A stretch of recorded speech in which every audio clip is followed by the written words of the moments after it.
తొక్కిసలాట, లడ్డూ కౌంటర్లలో అగ్ని ప్రమాదం జరిగిన ఘటనలపై కేంద్రం సీరియస్ అయింది. టీటీడీ బోర్డును కేంద్రం నివేదిక కోరింది. టీటీడీ చరిత్రలో కేంద్రం ఇలా జోక్యం చేసుకోవడం ఇదే మొదటిసారి. క్షేత్రస్థాయి పరిశీలనకు హోంశాఖ అధికారి సంజీవ్ కుమార్ జిందాల్ను ప్రత్యేకంగా నియమించింది. రేపు, ఎల్లుండ 2 రోజులు సంజీవ్ జిందాల్ పర్యటించి వివరాలు సేకరించనున్నారు. టీటీడీ కూడా ఘటనకు సంబంధించి పూర్తి నివేదిక పంపేందుకు సిద్ధమైనట్లు సమాచారం. ఇదిలా ఉండగా వైకుంఠ ఏకాదశికి ముందు తిరుమల శ్రీవారి వైకుంఠ ద్వార సర్వదర్శన టోకెన్ల జారీలో తీవ్ర విషాదం చోటు చేసుకుంది. అనూహ్యంగా భక్తులు తరలి రావడంతో తోపులాట చోటు చేసుకుంది. తిరుపతి నగరంలోని బైరాగిపట్టెడలో చోటు చేసుకున్న తొక్కిసలాటలో 6గురు ప్రాణాలు కోల్పోయారు. మరో 48 మంది అస్వస్థతకు గురయ్యారు.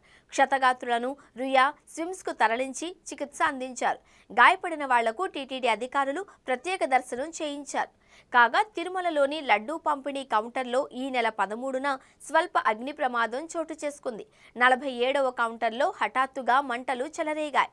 భక్తులు భయంతో బయటకు పరుగులు తీశారు. వెంటనే సిబ్బంది స్పందించి మంటలు ఇతర కౌంటర్లకు పాకకుండా ఆర్పివేశారు. సిబ్బంది అప్రమత్తంగా వ్యవహరించడంతో భారీ ప్రమాదం తప్పింది. విద్యుత్ షార్ట్ సర్క్యూట్ కారణంగా లడ్డూ పంపిణీ కౌంటర్లో స్వల్ప అగ్ని ప్రమాద ఘటన జరిగింది అని అధికారులు తెలిపారు. ఈ వరుస ఘటనల నేపథ్యంలో కేంద్రం సీరియస్ అయినట్లు తెలుస్తోంది.